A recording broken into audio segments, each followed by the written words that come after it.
In this week's video, we'll take a detailed look at major shifts that are taking place that will impact inflation, central banks, and investment portfolios. We've got a lot to cover, so feel free to use the pause button on your video player. You may remember from last week's video, talked about a Bloomberg intelligence model that uses data going back roughly 50 years, telling us that it's possible from an economic perspective the worst is behind us, meaning walking forward economically we could be in less bad territory, and that tends to be a positive for markets. Those concepts are relevant whether or not we went into a recession last year. Less bad is less bad, and if it's accurate, it tells us we should keep an open mind about markets exceeding expectations in the coming months. We'll kick things off by reviewing the main message from last week, and then we'll ask and answer, has anything changed this week? The basic takeaway from last week's video was it doesn't appear that the financial markets, in terms of positioning, the charts in front of us, the net aggregate opinion of all market participants, is anticipating an imminent recession. And as we discussed last week, this ratio looked quite a bit different, quite a bit worse in October of last year relative to April 20th. And many of the charts in front of us have not been screaming major economic problems and a major earnings recession is around the corner. In this ratio, tech relative to 3 to 7 year treasuries may illustrate the point best, since the look of the ratio last October is discernibly different from the look of the ratio last week. So the basic message last week was it's possible that the market could exceed expectations. That's a week ago. What happened this week? Any significant change? The answer is no. Covered this chart last week. On April 21st, we said TSI had been above zero for 12 consecutive weeks. Well, since the S&P 500 was up 35 points this week, number one, it probably did exceed expectations this week, and any S&P chart that we would look at most likely improved over the past 5 trading sessions. So now this number is up to 13 weeks, and the message isn't materially different because we're still in a range here. This is Friday, April 28th at 2:41 p.m. Eastern Time. Closed a little bit higher than this, but still, we closed below 42.18, this gap here, and we closed below 42.03. So for the most part, if you go back and review the charts in last week's video, and you can find that video by Googling the title on your screen, with the S&P 500 finishing the week 35 points higher, those charts and concepts are still relevant. Let's shift gears to talk about some longer-term issues, and we'll start with inflation drivers. If you've been involved with the markets or economy for any length of time, you're probably very familiar with the old drivers of inflation, starting with globalization, which included offshoring and what appeared to be, up until recently, ever-increasing supply chain efficiencies. We also had a long-term period of trust and peace. And many of these factors and others tended to drive down the cost of labor, and we also had a long-sustained period of cheaper energy. And the labor component speaks to demographics, global demographics, as well as offshoring. Where was your labor? How far along or in advance were those economies? And these trends in the 80s and 90s and walking forward tended to drive down inflation. You can see in 1984, we're talking about farmers here. We're still in the relatively early stages of these topics over here on the right side of your screen. And unfortunately, until very, very recently, these were thought to be the long-term drivers of inflation, which resulted in very low inflation. Over the past 1 to 2 years, thoughts are starting to shift. Many of these positive trends that help drive down inflation are in the process of reversing. Globalization, offshoring, and supply chain efficiencies both impacted by A, COVID, supply chain disruptions, with the thought being we'll never let that happen again, and the process of diversifying or altering your supply chain, at least in the short run, tends to be expensive. And when Russia invaded Ukraine, there was even more incentive to stop this, reverse this, and make changes to this. throw in some questionable energy policies in terms of their timing, maybe trying to rush to green energy when we're really not ready to do so. If you're reversing this process, you tend to be moving towards more expensive labor and more developed economies. And since we're many years down the road from this date here, what previously was relatively cheap labor is not particularly cheap anymore. Globally, on the left side of your screen, labor is abundant and thus cheaper. On the right side of your screen, the trend has been for workers to have more leverage. So in a nutshell, numerous factors, global factors that were helping drive down inflation for a long period of time are in the process of reversing, telling us that it's unlikely that we're going back to negative interest rates or zero interest rates anytime soon. And in a few minutes, we'll cover the other side of that argument. What could possibly drive rates down or incent central banks to increase liquidity walking forward? Thus, when we think about trends that were driving down inflation that lasted, let's say, 30 to 40 years, it's easier to understand how these policies were implemented between 2008 and 2022. And when trends have been in place for 30 to 40 years that have been driving down inflation, it's also easy to understand how the thought was this is potentially a permanent condition. Thus, when you have policymakers, including central banks, that believe this is really what they're fighting against over here, they're fighting a fight against slipping into deflation. And in a situation in 2019, in April and in October, where we've gone so long with inflation not being a problem, it's at least easier to understand how it was possible to even discuss negative interest rates and start to accept theories that had never really been taken seriously in the past. Thus, it's not particularly shocking if your mindset comes from here and is based on the primary battle being, let's make sure we don't slip into deflation, that when a perceived deflationary problem such as COVID came into the picture, policymakers ramped up the money printing and relief programs. And with the mindset that these trends were permanent or potentially permanent or long-lasting, the Fed publicly stated in August of 2020 that they were going to try to spur inflation and job growth by keeping rates lower longer. And if you're focusing on old or outdated drivers, it's easier to understand why you were promising the markets that we're not going to raise interest rates at least until 2024. And then inflation hits a 40-year high, and policymakers begin to realize and admit that they're fighting the last war. And the problems in the rearview mirror, especially after the great financial crisis, tended to be related to trying to stimulate weak demand. That's almost the polar opposite of the problem that we have in the present day, which is a mismatch between strong demand and the ability to produce. So instead of worrying about deflation, central banks had to shift gears and move to the opposite end of the spectrum, resulting in the fastest rate hikes in modern history. And understandably, a credibility problem for the Fed, and unfortunately, an end to an era of relatively stable interest rates, with a shift to highly unstable and highly volatile interest rates. Something that's still going on in 2023. Some of these things are hard to believe, even though they happened in 2023. Come into the year, the markets are expecting one additional rate hike in 2023. Then we move to 4 additional rate hikes. This was based on stronger than expected economic data, with a big driver of that being the very, very strong NFP report on February 3rd.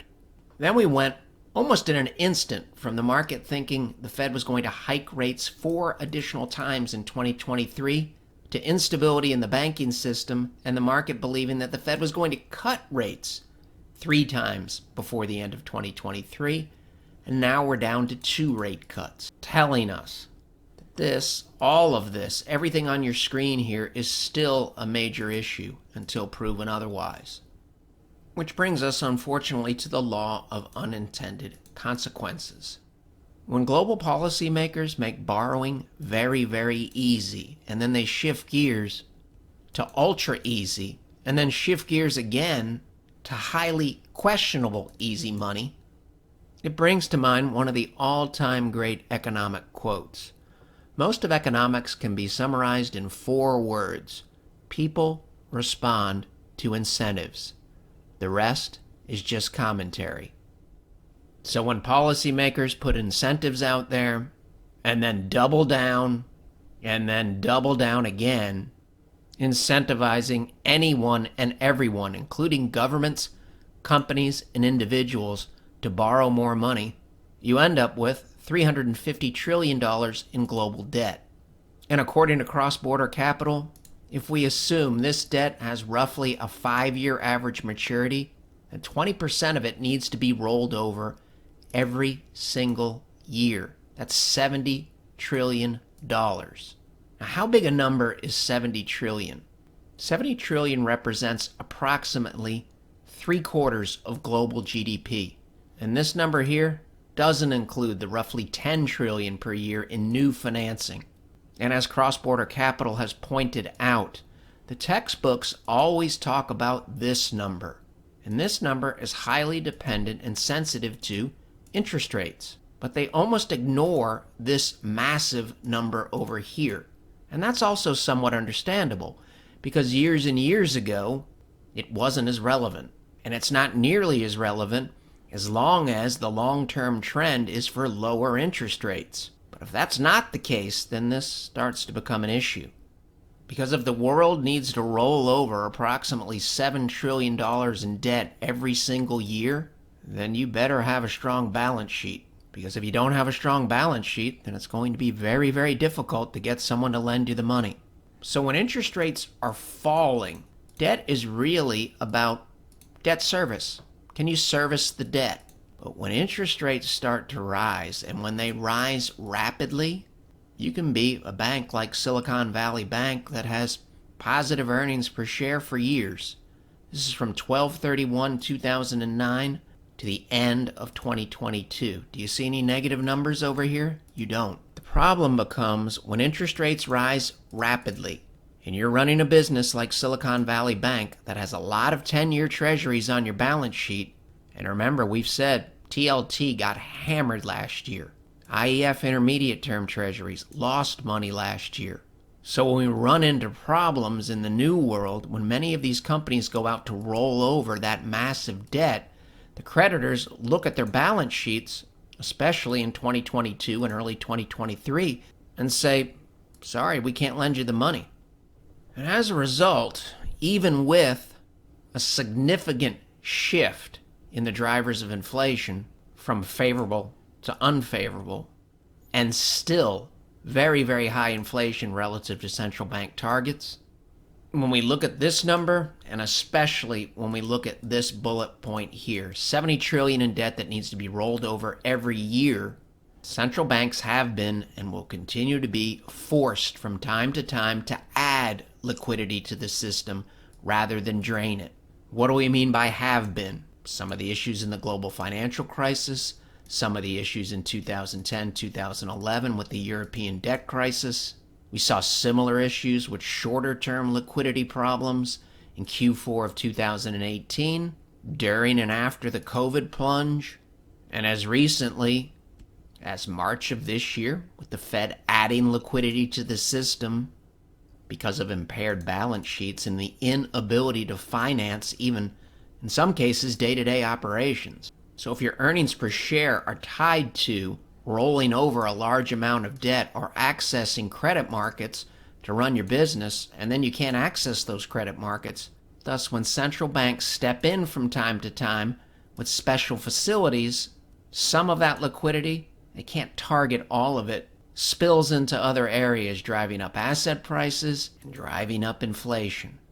And when you have problems in 2023 with financial stability mainly related to regional banks, the Fed is responsible for financial stability. So they're responsible for price stability, and they're also responsible for financial stability, stability of markets. That includes the debt markets. March 12, 2023, in a Fed press release, the Federal Reserve is prepared to address any liquidity pressures that may arise. And probably fair to say it's highly unlikely that this is the last time they're going to have to step in, but that's to be determined. Then we said central banks have been. That also includes the Bank of England really being the first one to blink. We talked about this in a recent video. Bank of England fighting inflation, so trying to drain liquidity from the system to do that, had to add liquidity to the system because of problems with financial stability. So when the Fed does this and adds liquidity to the system, and the Bank of England goes in and buys bonds, they add liquidity to the system. And regardless of the debate of whether or not it's QE, the bottom line is global liquidity has improved since roughly late September of last year. Liquidity in the U.S. bank reserves have been more stable recently. And it's no surprise that asset prices looking back to late September to the present day have risen and or been more stable. And notice, cross-border capital uses the word forced to add liquidity. Do you really think the Fed wanted to do this with inflation as high as it is? No, they don't want to do this. They're taking inflation seriously. It's not a good situation. They're fighting two battles at once that frankly are diametrically opposed. You add liquidity to the system when you have problems with financial stability, and you drain liquidity from the system when you have a problem with inflation. It's probably fair to say that central banks are well aware of these issues. The Federal Reserve went out of their way in 2022 to talk about how they would handle financial stability issues if they were to rear their ugly head in the context of rapidly rising interest rates. And this graph of the money supply dating back to 2010 illustrates just how crazy things were in the wake of COVID here in terms of injecting liquidity into the system.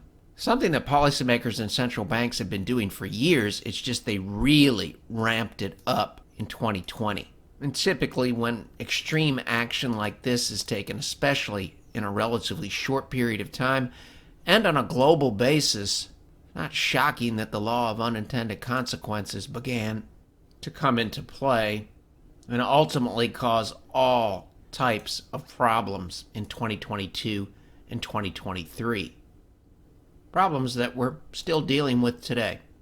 And while it is true some liquidity has been drained from the system, we have to keep in mind we're still well above this long-term trend here. So this has to be taken in this context. This is relevant, but the fact that we're still well above trend, or at least starting to come back towards trend, is also relevant. And all of this interference with market signals and all of the skews created by central banks and policymakers prompted one of the market wizards, Stanley Druckenmiller, to say he believes this is the most uncertain environment for markets in the global economy in his entire 45-year career. It's been difficult. We're still dealing with a lot of volatility and a lot of uncertainty. Something that has been and most likely will continue to be reflected in our allocations, which reflect these issues here and the recent injection of liquidity into the global system and the fact that it's possible from time to time central banks around the globe may be forced to add liquidity to the system when they're dealing with financial instability issues. It's going to be difficult to avoid financial stability issues with rising interest rates and higher inflation in the context of global debt. And maybe more importantly, the need to continually roll over large amounts of global debt. We've got another issue impacting liquidity in the short to intermediate term, and that's the debt ceiling. So you can think of the U.S. Treasury General Account as the government's checking account. And since they haven't been issuing new debt, they've basically been paying down their bills by drawing down their checking account. And ultimately, this adds liquidity to the system in the short run. And that's been a factor in markets being more stable since the Nasdaq bottomed on December 28th. It's also something that we have to keep in mind. It's been a plus for asset prices recently. But once the debt ceiling issue is resolved, the debt ceiling is raised, the U.S. government is most likely going to go out and issue a bunch of new debt. And ultimately, that pulls liquidity out of the system. If the government issues a new bond, they're swapping that bond, they're putting that out into the system, and they're pulling cash out of the system and putting it in this checking account or into the government's coffers. So when the debt ceiling issue comes to a head is a moving target. Tax revenues in April are running behind last year's levels, telling market participants that it's possible the debt ceiling issue will be a factor sooner rather than later, possibly as early as June, maybe till late July. Again, it's a moving target and it will continue to move. In an odd way, it's somewhat of a plus for risk assets right now, but it's possible that could shift once the debt ceiling issue is behind us. Possible. It really depends on how the government handles it on the other side. They've got several ways to possibly do that. The impact on the markets and asset prices will be dependent on which path they choose, something that we will continue to monitor. Also good to keep in mind, earnings have held up well, or maybe better than expected, but a big part of that is the ability of companies to pass price increases on to consumers. Consumers have had pretty sound balance sheets, thus, for the most part, they've tolerated the price increases, and those price increases have offset sales declines. So volumes have been declining, but revenue has looked pretty good because companies have been able to raise prices. But if the economy continues to weaken, workers and consumers start to get more concerned about the economy and mainly more concerned about job security, it's very possible that they will start to balk at future price increases. And thus, it's possible a tipping point can be reached where earnings go from relatively impressive to relatively concerning, and that could happen quickly, depending on the path of the economy. Not a prediction, but something to keep in mind. Also good to keep in mind, it's possible that the problem with regional banks and the need to continually go out into the open markets and get funding, in addition to traditional funding for banks, which is deposits, the current situation is more like the savings and loan crisis or the S&L crisis in the 80s and spilled into the early 1990s, ultimately factoring into a recession. If you read this little blurb right here, it's very, very familiar to present-day market participants. And earlier this week, for the most part, the Fed even admits that the banking mess may not be behind us just yet, and it may play out possibly over a number of years. You look at these dates here, the S&P 500 bottomed in August of 1982. For the most part, it rallied into 1990. Now, 1987 is between point A and point B in there, but it's possible that the regional banking issues could be with us for a long, long time, and it's possible that the markets could still go up. They went up from 1982 to early 1990, and they went up quite a bit. Wall Street Journal article this week, Fed mouthpiece, it stated, that makes it possible the current upheaval will instead resemble the savings and loan crisis of the late 1980s when hundreds of lending institutions failed. Problems festered for years, but the economy avoided a recession until 1990. As we've mentioned in recent videos, there's just a ton of skews relative to this cycle. The timing of it isn't lining up with history, and thus we don't want to make any assumptions about the timing of a potential recession, whether it's in the rearview mirror, whether it's coming soon, whether it's coming years down the road. Maximum flexibility. Most likely, we will be dealing with these issues and this issue as drivers of inflation, putting upward pressure on inflation, potentially for years. It should be noted that the concepts in this week's video, for the most part, are very long-term in nature. How do the charts look at the end of the week on April 28th? This is Europe monthly, last trading day of the month, April 28th, 2:19 p.m. Eastern Time. Price above all the moving averages, blue the fastest moving average on top. Price bounced at a logical area above the monthly cloud. Momentum, black, that's a bullish cross above red. Can make an argument it's similar to this point in 2003 after the major low, and this point in 2009 after the major low. No decisive break for the most part in the major indices to the upside. We're still inside of a range. This is Friday, April 28th at 2:25 p.m. Eastern Time. But this chart tells us to keep an open mind about better than expected outcomes. There's really nothing wildly bearish about this chart on your screen, really in any shape, form, or fashion. It does still have somewhat of an indecisive look because we're in a very long-term range on many charts. But we also have significant improvement relative to the look in Q4 of last year.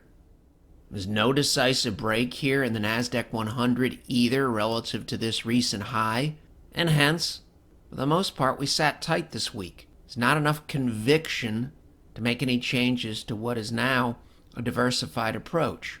Weekly cloud, 2:31 p.m., it's green. That's a good sign. Still have some work to do in terms of getting over the cloud. This one goes back to the bull market high here in 2021.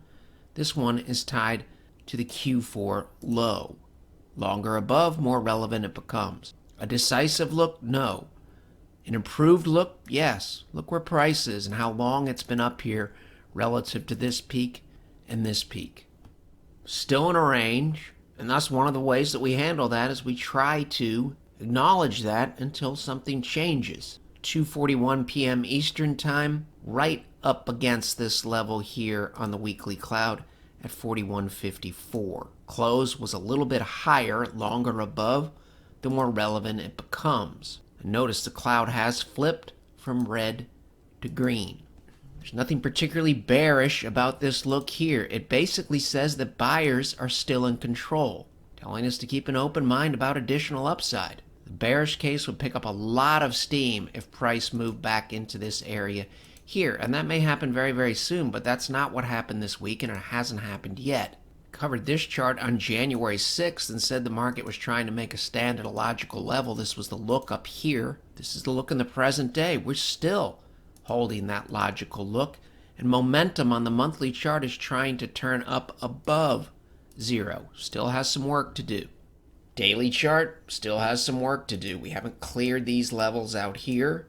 The weekly chart, it's much improved, but still somewhat indecisive.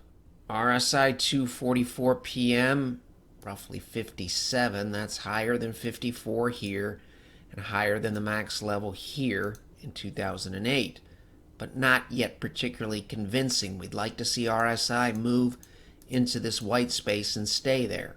PPO, which is a lot like MACD, present day relative to this, present day relative to this, looks different. We've been above zero for 6 consecutive weeks. Price trying to make a stand at a logical level up here near the 200-week moving average.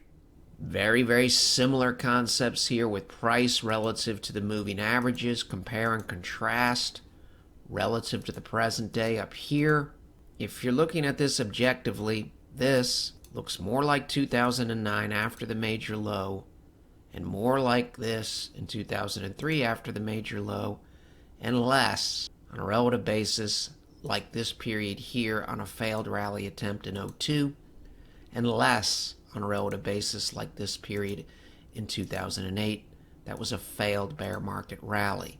Look at momentum over here. Does this look like this or this?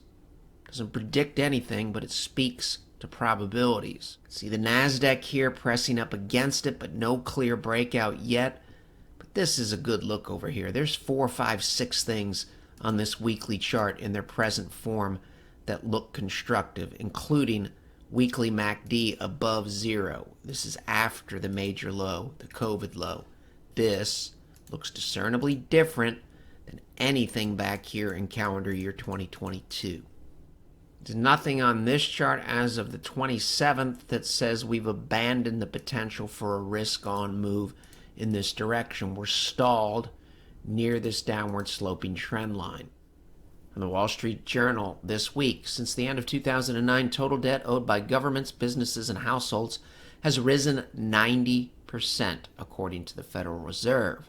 And just as much debt is held by pension and mutual funds, private credit funds, life insurers, business development companies, hedge funds, and other non-banks, affectionately known as shadow banks. Once again, Wall Street Journal, April 26th. And as we've mentioned, this debt is less of a concern in a friendly interest rate environment relative to what we all know in the longer-term rearview mirror. And this debt is more concerning in an environment where we're losing these favorable drivers driving inflation lower, and they're now flipping in the other direction, which puts upward pressure on interest rates and increases the probability of additional financial instability. Central banks also respond to incentives, and the Fed has a responsibility for financial stability, which says it's highly unlikely that liquidity is suddenly going to be a non-factor in the markets in the coming years. If you reviewed last week's video and this week's video and counted the number of times the word possible was used, there's a reason for that. There's nothing decisive about the setups that we have. That may change very, very soon. It just hasn't changed in a decisive manner yet. When it does, we'll start to get more clarity on these issues. Until then, our current allocations, a mixed bag, are still appropriate. Thus, from a longer-term perspective, what are some of the implications of all of this debt and the fact that approximately $70 trillion in debt needs to be rolled over globally each year? And in order to do that, you need balance sheet capacity. And what are the implications for the economy and markets, primarily investors, relative to the shift from the left side of the screen to the right side of the screen?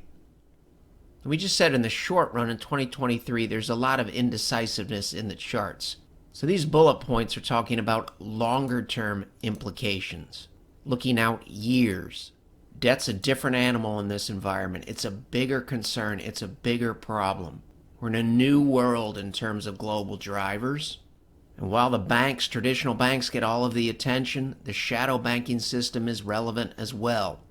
All of them are susceptible to rollover risk and balance sheet risk. When interest rates go up, asset prices tend to fall, and that impacts balance sheets. And when central banks are fighting inflation, raising interest rates, tightening monetary conditions, it exacerbates these problems. Something we've seen since January 1st, 2023 in the U.S. banking system. Liquidity has been a major driver of asset prices walking forward from 2009, and the odds are extremely high that liquidity will continue to be a major driver. Central banks are fighting wars on two different and diametrically opposed fronts, and around and around and around we go, which is making everything more complex, and it's making it more complex globally, in the markets, and in the economy. Since these are longer-term topics, we'll be talking about this and this most likely in future videos. We've seen evidence of this and this in Q4 of last year, Bank of England, and in 2023 with the Fed. We have liquidity injections, and the Fed is still expected to raise interest rates at their next meeting. Remember, these are longer-term topics. Shorter-term drivers are a little bit different.